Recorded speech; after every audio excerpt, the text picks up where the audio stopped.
Title: On Christmas Eve, my spouse revealed a shocking plan. She brandished divorce papers and declared, "I'm done with him." The room erupted in cheers except for me. I grinned and said, "Impeccable timing.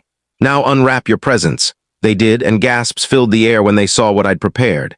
"This can't be true," my wife wept as her festive night spiraled into chaos. Chapter 1. The holiday shock. Christmas Eve had always been my cherished season.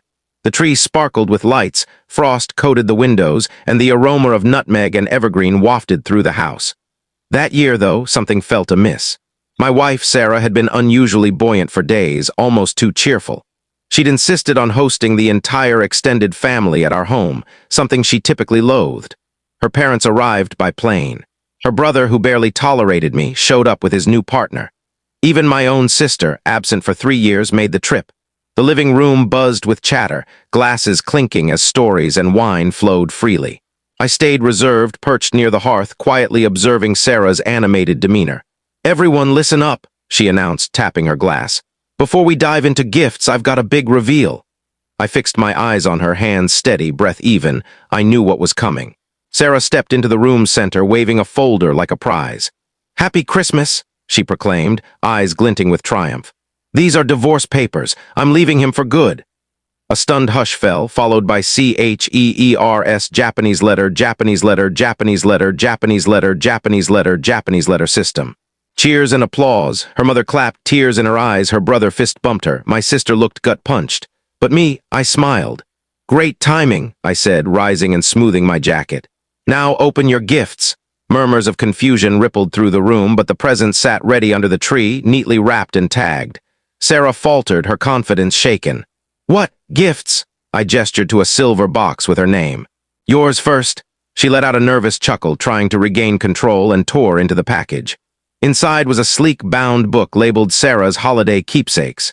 She opened it. The first page showed her and her lover caught mid-embrace, laughing. Her face froze. The room went silent. She flipped through more pages, incriminating photos, dated receipts, hotel records, text exchanges.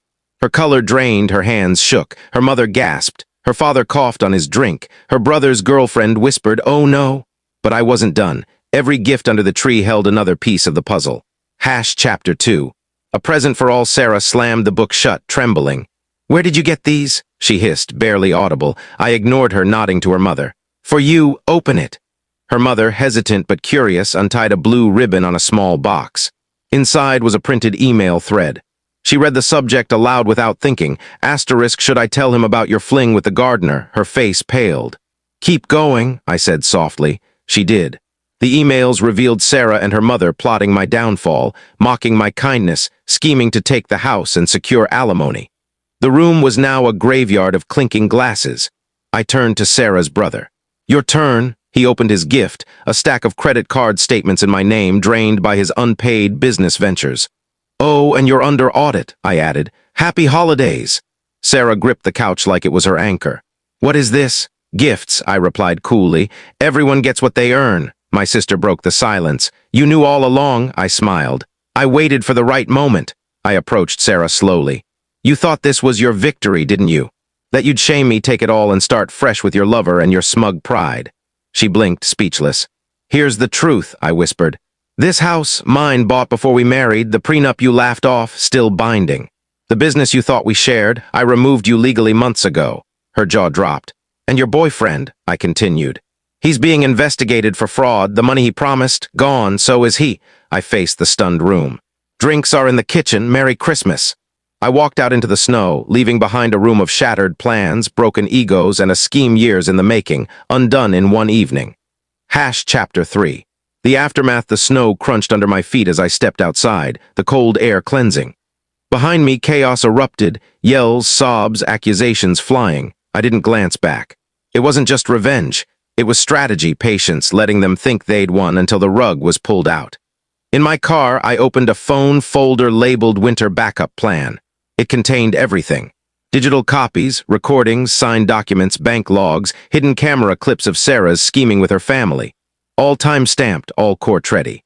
I sent them to my lawyer, my accountant, the local fraud unit, and a nosy reporter hungry for a story about Sarah's shady clan. My sister texted, "They're imploding." Sarah's mom slapped her. Her brother threw up. Sarah's calling you? Insane. I ignored her calls one after another. I drove to a cozy cafe between a flower shop and a bookstore, my haven. My old friend Emma waited with a steaming coffee. You good? She asked. I nodded. It's over, she grinned. They underestimated you. They always do, I said, sipping the warmth. My phone buzzed. A voicemail from Sarah, frantic. Please, let's talk. I didn't know he'd vanish. I didn't mean for this. You can't destroy my family. We can fix it.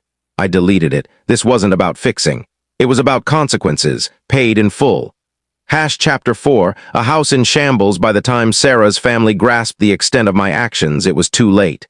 Her mother, who once sneered over wine about upgrading, had her account seized by the IRS after my anonymous tip exposed years of tax dodging, hidden offshore funds, and bribes disguised as gifts.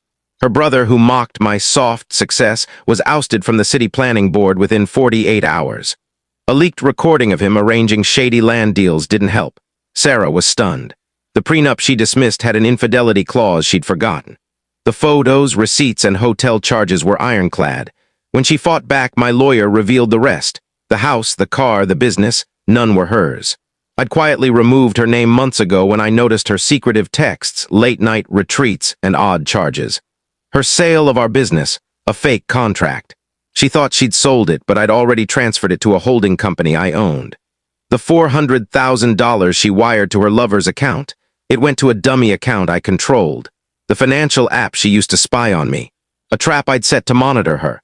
When she and her boyfriend returned from their honeymoon, expecting a fortune, they found frozen accounts, fraud charges, and their faces in the news as the Christmas scammers asterisk. I was far away, sipping champagne in a cabin I'd purchased through a private trust, watching it all collapse.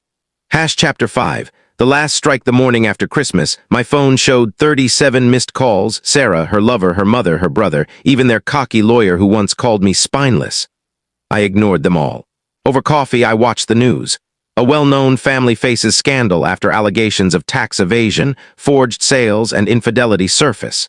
Investigations are underway. A grainy photo showed Sarah and her boyfriend at the airport, mobbed by reporters, her in sunglasses, him in a hoodie.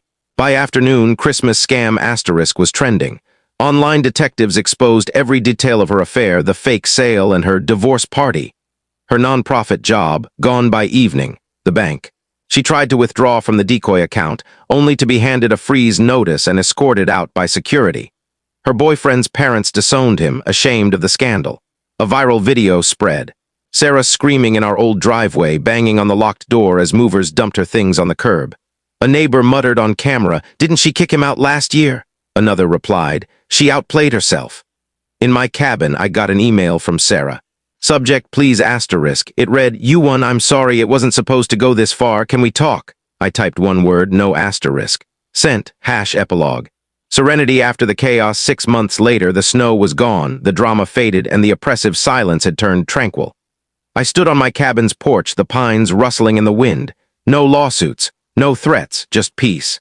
Sarah lost it all, her career, her reputation, her future. Her boyfriend vanished when the legal battles began. Her family distanced themselves, ashamed of their role in betraying a man who played the long game. The fake business sale led to tax fraud and embezzlement charges. Her accounts were frozen. She filed for bankruptcy. I rebuilt, discreetly, strategically. With the business still mine and a clean paper trail, I won back the clients she thought she'd taken. The company thrived. I hired a tight-knit team, and I started writing. Under a pseudonym, I shared my story. It struck a chord, went viral, and landed a publishing deal. I wasn't just a businessman anymore. I was an author, a survivor, a man who didn't shout or brawl. I observed, planned, and struck when it counted.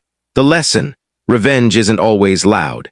Sometimes it's patient, precise, and quiet, ringing louder than any scream. Was this retribution fair? Share your thoughts in the comments.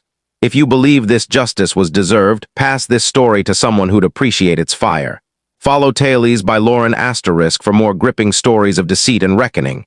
Every lie meets its match here.